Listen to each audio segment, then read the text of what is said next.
Hi, welcome to Keerthi kitchen. இன்றைக்கி நம்ம கிச்சனில் சுரைக்காய் ரைஸ் பார்க்க போகிறோம். அடுப்பில் பாத்திரம் வச்சு 4 ஸ்பூன் எண்ணெய் விட்டுருக்கேன். எண்ணெய் சூடாகட்டும்.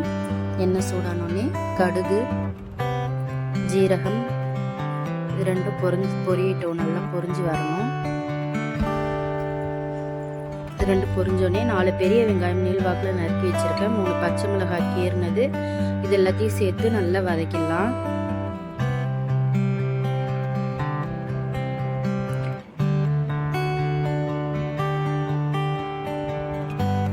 வெங்காயம் வதங்கின உடனே 6 பல்லு பூண்டு குட்டி குட்டியாக நறுக்கி வச்சுருக்கேன். அதையும் சேர்த்துக்கலாம். இதில் இஞ்சி பூண்டு பேஸ்ட்டு சேர்க்க வேண்டாம், அது சேர்த்தா நல்லா இருக்காது டேஸ்ட்டு. அதனால் நான் வெறும் பூண்டு மட்டும் சேர்த்துக்கிறேன். 2 தக்காளி பழம் அரைச்சி எடுத்து வச்சுருக்கேன். அதையும் சேர்த்து நல்லா வதக்கி விட்டுலாம்.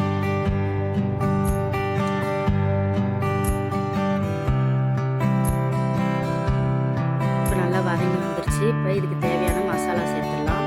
1/4 ஸ்பூன் மஞ்சள் தூள், 1/2 ஸ்பூன் தனி மிளகாய் தூள்,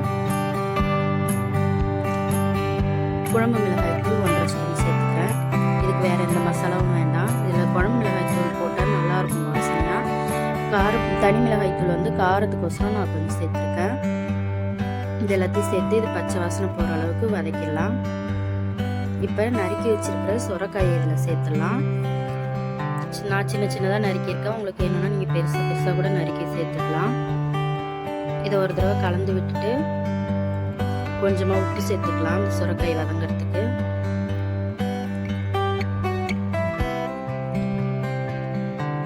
சுரைக்காய் கொஞ்சம் நேரம் வதங்கி வரட்டும்.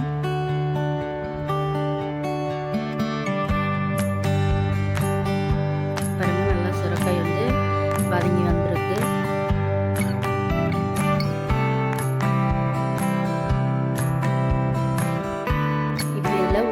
அரிசிக்கு 2 டம்ளர் தண்ணி எடுத்து விட்டுக்கலாம்.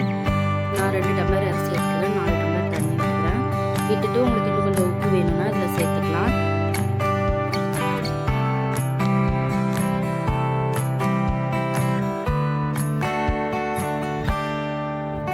நான் காய் வதக்கும் போது போட்ட உப்பே கரெக்டாக இருந்தது, அதனால் திருப்பி உப்பு சேர்க்கல. இப்போ தண்ணி நல்லா கொதி வந்துருச்சு. எடுத்து வச்சுருக்கிற அரிசி இதில் கலந்துடலாம்.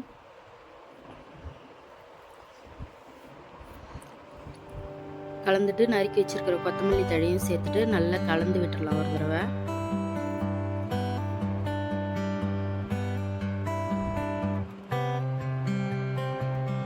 நல்லா கலந்து விட்டு ஒரு மூடி போட்டு மூடி வச்சிடலாம். அடுப்பு பெருசுலேயே இருக்கட்டும். கொஞ்ச நேரம் கழித்து திறந்து பார்க்கலாம். பாருங்கள், நல்லா தண்ணி ஃபுல்லாக சுண்டிருச்சு. லைட்டாக தான் தண்ணி இருக்குது. இந்த ஸ்டேஜில் ஒரு தடவை கிளறி விட்டுட்டு அடுப்பு சின்னது பண்ணிவிட்டு திருப்பி மூடி போட்டு ஒரு 10 நிமிஷம் சின்னதுலேயே வேகட்டும். இது பாருங்கள், நல்லா வெந்துருச்சு. நம்மளுடைய சுரைக்காய் ரைஸ் சூப்பராக ரெடி ஆயிடுச்சு. கண்டிப்பாக நீங்களும் ட்ரை பண்ணி பாருங்கள். எல்லாருக்குமே ரொம்ப பிடிக்கும். ட்ரை பண்ணி பார்த்துட்டு கமெண்ட்டில் சொல்லுங்கள். இதேமாரி வீடியோ பார்க்கணுன்னா மறக்காமல் நம்ம சேனலை சப்ஸ்கிரைப் பண்ணிவிடுங்க. தேங்க்யூ.